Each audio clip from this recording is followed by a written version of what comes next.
I may not live on the farm anymore, but I still do work outside. So today I'm going to show you how to properly plant a tree.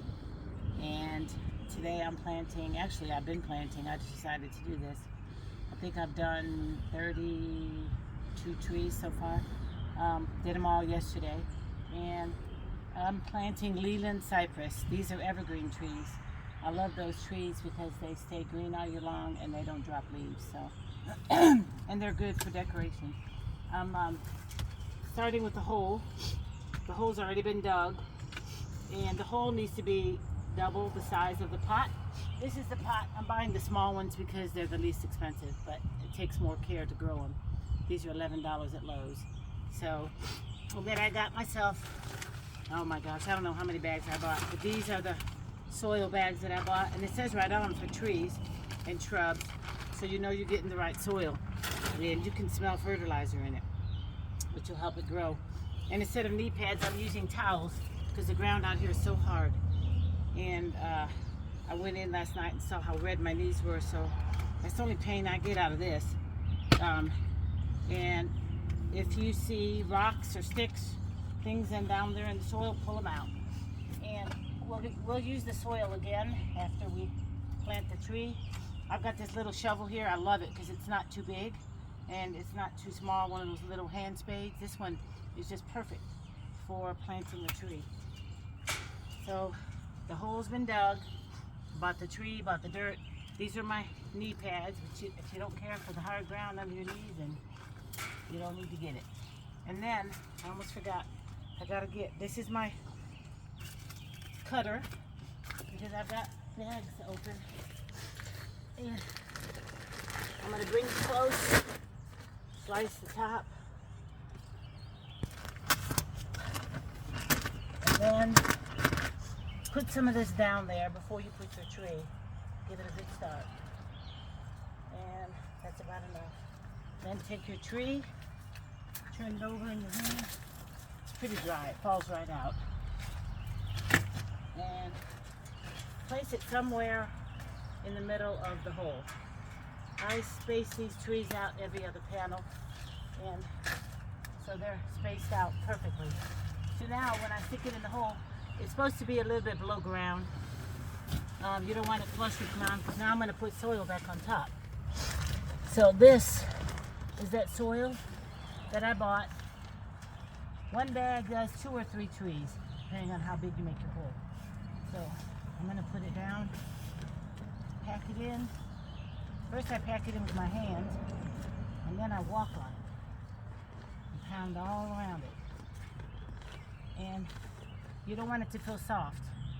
You don't want the earth moving when you're walking on it, pushing on it. If it moves, you still haven't packed it. And if you see worms down in the hole, you're doing good because it's healthy. It's healthy soil. So I've seen some. So I just ignore them and keep working. This one is a big hole, so I'm using more dirt. And get it all around the tree. Keep the tree standing straight if you can. Keep going until you feel like you've put it level with the ground. It looks level. Alright, now I'm going to stand up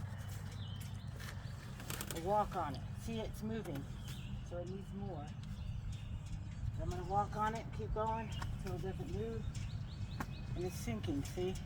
So, but I'm going to push all this stuff back in. And minus the branches. Push it all back in. Push it all back in. All around.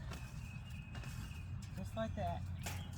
So easy to do. I have probably planted 100 trees in my lifetime, and I'm not one time that I had a dead one.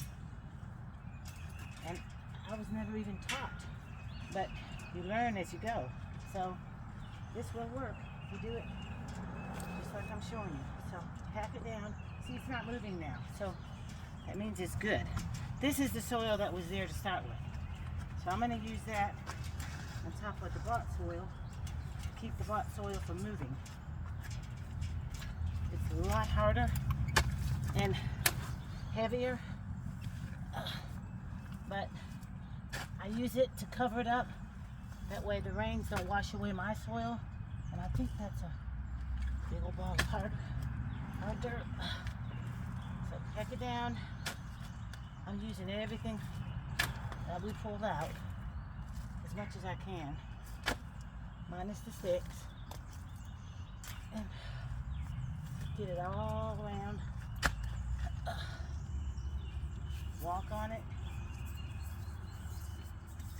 get it down.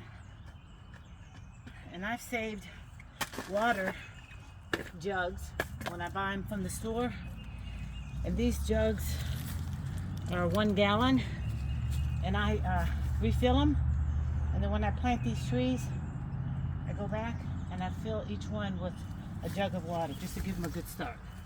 So we have a golf cart that helps a lot. We put these jugs on the golf cart, and then after these trees are planted I go back and water them. It's a little warm today and these trees need to start. So this one's almost done. There's still too much dirt sitting over here. So I'm gonna pack it. And if I see a rock, I stick it behind the tree because the ground over here is slanted. I'm trying to block the water from running off. So when I water it slowly so it'll sink in. It'll sink in and drink it instead of it running off. And that's pretty much it. And I'll probably come out here once or twice a week with the golf cart and all my water jugs and give them another drink. Because if we don't get rain, I don't want these trees to die. And if you plant closer to the house and you got it made, you can use your hose. And that's it. This tree's done. And all it needs now is water. And that's how you plant a tree.